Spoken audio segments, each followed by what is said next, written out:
Hi everyone, welcome to the community classroom and our discussion on Edom's crown on Jacob's head. If you have not taken the time to read the biblical narrative about the saga of Jacob and Esau, you might want to take some time to do that. And when you are walking through that narrative, take a moment to make note of the traits of both of the individuals, how they were treated by their parents, the parental dynamics that went along with the narrative, the conflict that this narrative revolves around, and some of the outgrowths of this. This is a very interesting narrative, very interesting character study in terms of both Jacob and Esau. And Esau also goes by the name of Edom. And for those of you who are not aware of the narrative, we're just going to make it kind of short here. There was a situation where there was an inheritance issue. And some of you may have inheritance issues in your own family. There was an inheritance issue. And you had one child, according to the narrative, finagle along with the mother to take the inheritance of the other brother, and they were twins. And so there was quite a bit that came about after this, a great deal of conflict. And there is suggestion that even though there appeared to be this making up dynamic that took place as a part of the narrative, there's also a suggestion that the descendants of these two groups of people, these two men, that their descendants have not always had peaceful relations. And so these cousins, in other words, have not always had peaceful relations. Now, some of the dynamics that appear to be emerging in terms of some things that have been going on around the world, there appears to be the representation of these brothers in current dynamics. And there is a heavy presence of what appears to be Edom or Esau in many of the narratives and dynamics that are going on around the world, even in current times. And in the narrative, what you'll notice is there was this deceptive dynamic. You had one brother who was identified as cunning, which was Esau, but then you had one brother in the narrative behaving in a very cunning manner. And so you had a usurpation that took place, sort of a taking of a crown that belonged to someone else. So it would have been Edom's crown on Jacob's head. And so what appears to have gone on historically, it's unclear about how this whole thing has unfolded, is that in many instances, Esau has done some script flipping. And so you have a number of identity theft issues and a lot of identity obscurity going on. And when you look at it, there does appear to be a heavy presence of Esau or Edom in the narrative. And some of the histories of people around the world have been obscured in part, it appears, because of intervention related to Esau and others. But what we're going to do is we're going to be looking at that art piece called The Breaking of the Vessels. We're going to look at how it is tied to the Kabbalah. We're going to look at some symbolism related to the Kabbalah. We're going to be looking at some dynamics related to the Kabbalah and the Tree of Life. And then we're going to ask some questions about these depictions and the implications, not only for America, but for the world and religious history. There are some Latin, Hebrew, Islamic symbols embedded in this whole dynamic. And so we're going to also just take a peek at those things also. And this is Dr. Tracy McCarthy, psychologist, attorney, and educator. Let's get started. When you get a chance, stop by the community section and take a look at the Breaking of the Vessels art piece. This art piece is made of primarily metal and glass, and that is glass on the floor. Also, take some time to do a little bit of research about the meaning of this particular piece of artwork. And what you will find is that this piece of artwork, this breaking of the vessels, is tied to the Kabbalah. And if you can see the writing on the piece of artwork, you can see some of the writings that are a part of the Kabbalah. And here you see this understanding of the Kabbalah as a mystical interpretation of the Bible. And it reached its zenith, so to speak, during the Middle Ages. Now, this is a unique depiction of the Kabbalah. Typically, depictions of the Kabbalah are decidedly geometric. You see very, very clean lines. With this is a more naturalistic depiction with tree symbolism attached to it, the tree of life specifically. And you also see a number of descriptors and terms throughout this particular depiction. What's also noted is that within the depiction, the names that are used, in some instances, they appear Hebrew, but then you also see some Latin indications on this particular tree. If you look at this tree, the way it is presented, this Kabbalah, the way it's presented, you see the top with the crown on it, and you see the bottom with what appears, to be feathers or leaves, branches of a tree. And that makes it look upside down also. And so we're going to look at this when we flip it around so that you can also see it in its other form. And so here you can see when this is flipped upside down and the crown is down at the bottom, the tree now looks like the roots are down at the bottom, and then you see the branches up at the top. And this is the tree flipped upside down.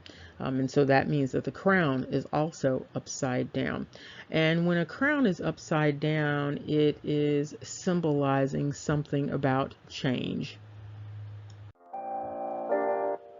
So we're going to flip it back up this way. Now, we've looked at this before for another discussion, but we're going to look at it very specifically this time. So when you look at this, you see at the top is a crown. And we've talked about the etymology of crown and the different words that can be used to indicate crown, and particularly as we're talking about the current situation. And so we're just going to make our way around this crown because there is quite a bit of information embedded in this tree. And so when you flip that crown to the side, you see the word that is up at the top. And that is the word, of course, that is tied to the current situation.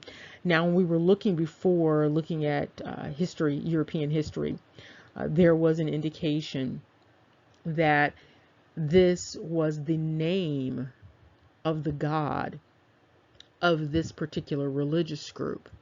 And so this is the name of the god for this particular religious group. And in English, that would be crown.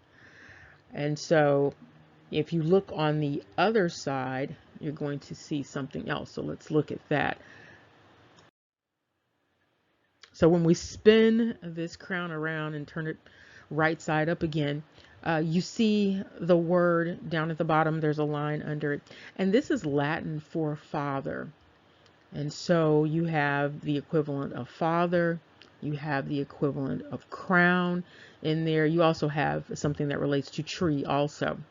And so you can see those two things right now. We're going to flip it around again, and you're going to see something very interesting and unexpected because this tree, this Kabbalah, is supposed to be associated with what would be considered Jewish mysticism. However, there is a name that is embedded in this tree that provides an indication of something other than Jewish mysticism. What's odd about this tree in this depiction is that even though it's supposed to be tied to Jacob, what you see are manifestations of Esau throughout the tree. And so Esau or Edom. And so you see indications of two things, Esau and Edom. You see the name of a descendant of Esau throughout this particular tree.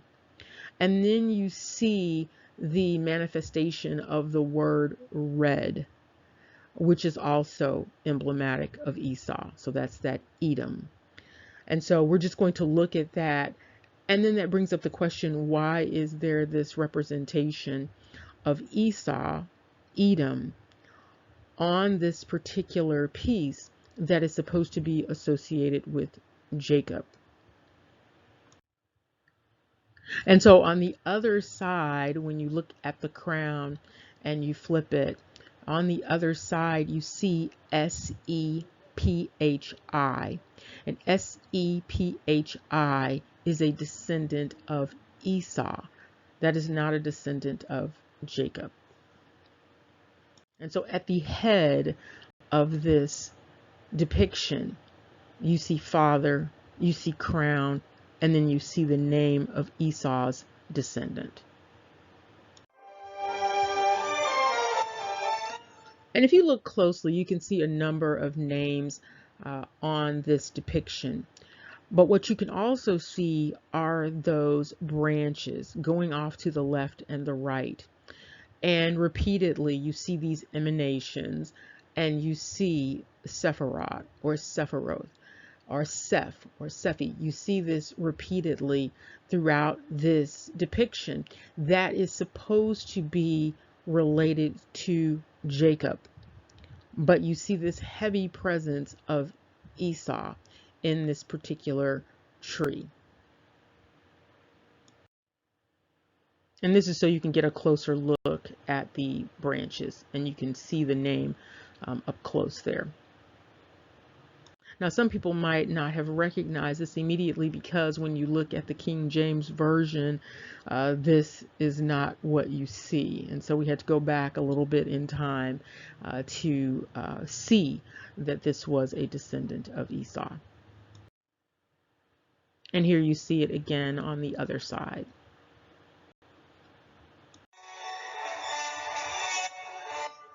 And here you see these variations in terms of the spelling of this name. And so you see the Z-E-P-H-I, you see the T-S-E-P-H-I, and that T-S is important because you will often see that T-S in some writings in different cultures, including the Americas with respect to the indigenous people. You also see the S-E-P-H-I and then the Z-E-P-H-O. So this takes quite a bit of imagination. And then if you go back in the Wycliffe edition, you see the S-E-P-H-I, and this particular child is attributed to Esau. And here you see a discussion in the Wycliffe Bible related to the posterity of Abraham by Esau.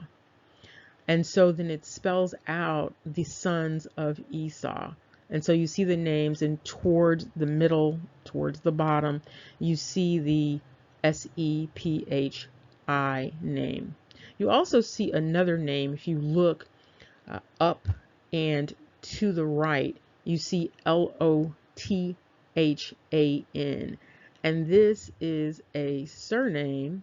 You can also see it to the left. This is a surname that is a part of the history of what is now considered the UK, so that Ireland, Scotland area.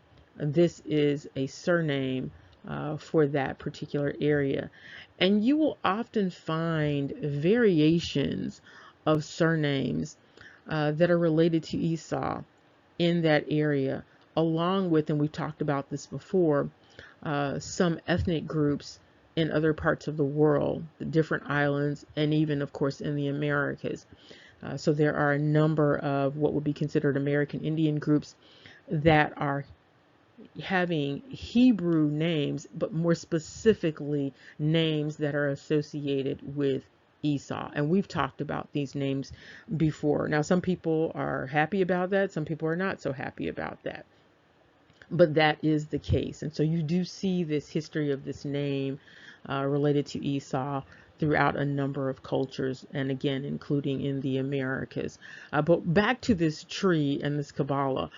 Well, what stands out, of course, is why is Esau figuring so prominently in this depiction that is supposed to be about Jewish mysticism? What is actually being communicated here? What is going on with Esau in relation to this particular piece of work? And here's just a listing of the descendants of Esau or Edom that would be considered kings. And there's also another observation related to this listing for the dukes of Edom. And as you recall, when it's talking about dukes in the scripture, it's referring to Edom, it's referring to Esau, it's not referring to Jacob. So another thing that you see here is Olibama in this particular translation, which looks decidedly like Alabama or Alabama. And here you see some variations, additional ones in the Geneva scripture. So you see Zephi at the top, then you see another rendition with Shephi. You also see some other names that are also related to Arabic. And so those are some names to also keep in mind. You also see that Lotan, that was Lothan prior. And so you see a number of names that look slightly different when you're looking in the Geneva versus the Wycliffe versus the King James Version. So as you can see, there are a number of questions that come up when you look at that particular depiction and you see these repetitive representations of Esau throughout this Kabbalah depiction. And you don't see those emanations or those repeated manifestations of Jacob when this is supposed to be associated with Jacob. And so a number of questions come up with respect to that depiction of the Kabbalah and the Kabbalah in general. And so you also have, as we've talked about before, these odd findings of Esau all over the world, sort of dispersed all over the world. And this ties into the identity of groups, particularly the Iberians and people over in the UK area. This ties into their histories. And then you have very specifically Esau, Edom dynamics that are in the Americas. So you see a lot of manifestations of Hebrews in the Americas. But there is a heavy manifestation of Esau, Edom, more so than Jacob. And you also see a number of historical notations that people may pay attention to or may ignore, but they are significant. When the colonizers arrived in the Americas, there was an identification of the people being red. There was an indication that the people were copper colored, and copper is a red metal, and so you still have red. Then you have some other associations with this idea of first man, and you have certain groups of people, a particular clan, that identifies as the original man, which translates to, of course, Adam, which also is related to Edom. So there is a question that comes up with respect to this, and it has to do with who was actually found when the colonizers came. Because it's important to remember that the colonizers became the indigenous people. So they transferred from being colonizers to being indigenous by either marrying in or just simply taking over the identity. And then you had this disappearance of a certain group of males when the colonizers came in. And so there is still that lingering question of who were the males who were destroyed by the colonizers? What happened to them? And then you have this heavy presence of this R1b DNA within the American Indian group. That's not the only male haplogroup that is in the American Indian DNA, but it is pretty heavy. You also have a dynamic, if you've seen Cheddar Man before, Cheddar Man also has a copper color, and that is noted in Europe. So there was a history of original people in Europe in the Isles being dark in color and having blue eyes with straight hair. And so you have a number of dynamics that bring into question who these colonizers were. What did they do with the men that were here before them? And then has there been any additional identity appropriation with respect to this? And so since there is this heavy presence of Esau, Edom, there is also the question of whether Esau, Edom was originally in the Americas, or whether Esau, Edom served as the colonizers of the Americas in the form of Moriscos and Marranos, perhaps. And so, again, that is something to consider, particularly when you are looking at all of these interesting dynamics related to the Kabbalah and all of these interesting dynamics about certain groups of people having very obscured identities. And then you also have a great deal of conflict that appears to be continuing on with respect to this narrative of Jacob and Esau. Now, it's difficult for many people to imagine that descendants of a Jacob and an Esau would continue on with some sort of battle into present time, but there definitely does appear to be something going on with what would be considered Esau, Edom, playing a pivotal role, and perhaps carrying out some dynamics that are just transcending time. And so again, this is something to think about. And this is just a reminder of some of the discussions we've had about Esau. We've had quite a few discussions over the years related to Esau. And up at the top, you see the discussion about the names, the surnames, and the etymologies there. You also see information about the Esau race in America and racial classification or misclassification of Esau. You also see ancient Esau Indian nations. We talked about that. There's additional information about the Arawak Indians and being associated with Esau, and the question of where is Esau, and looking at Esau in different places around the world, and then looking at another American Indian group that has Esau embedded, or Esau embedded in the name. And we also had a discussion about who are these chiefs and dukes, and chiefs and dukes are titles that are typically associated with Esau, Edom in scripture, and not so much associated with Jacob. We also talked about the American Indian group, the Doag, which is also an outgrowth of Esau. One thing that has to be kept in mind is that when you notice that there are narratives about Hebrew artifacts found in different places, there's a possibility that when these Hebrew artifacts are found, that these Hebrew artifacts may actually belong to Esau or Edom or those descendants or Lot.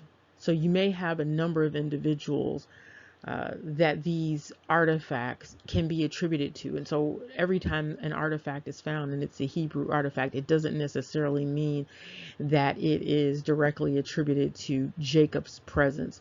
However, this does still bring up that question about when the colonizers came, who were the original people. And it is very clear that certain phenotypes have been allowed more freely to identify as American Indian versus other phenotypes. And there were some phenotype dynamics between Jacob and Esau. It's not completely clear about Jacob's phenotype, but there's definitely an attempt to distinguish Jacob and Esau with this dynamic of redness.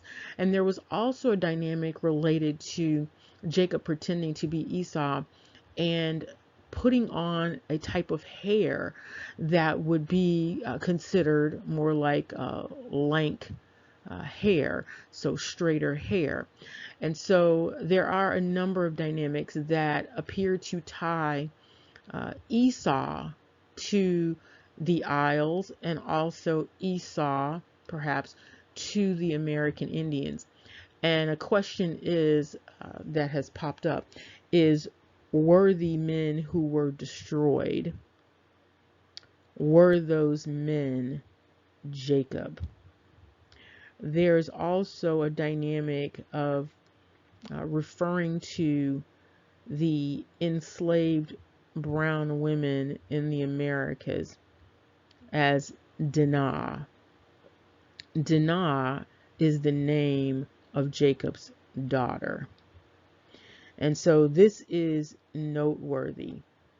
And there was also a dynamic where Jacob was trying to preclude Esau from being interested in marrying Dinah. And so you have this dynamic where women who are in the Americas, the brown women who are in the Americas, being referred to by this name. And it's unclear why they were referred to as Jacob's daughter. And we are going to wrap this up. We've talked about a number of issues for you to reflect on. So you might want to continue to do a little bit more research, and maybe you will come to some different conclusions for yourself. And as we wrap this up, remember, knowledge is power. Take care. See you soon. Remember, knowledge is power, and may the creator of all that is sustain you and continue to fill you with first knowledge, and from that knowledge, an understanding of the knowledge, and from that understanding, wisdom about what to do with the knowledge, and from that, a discernment related to the knowledge, the understanding, and the wisdom.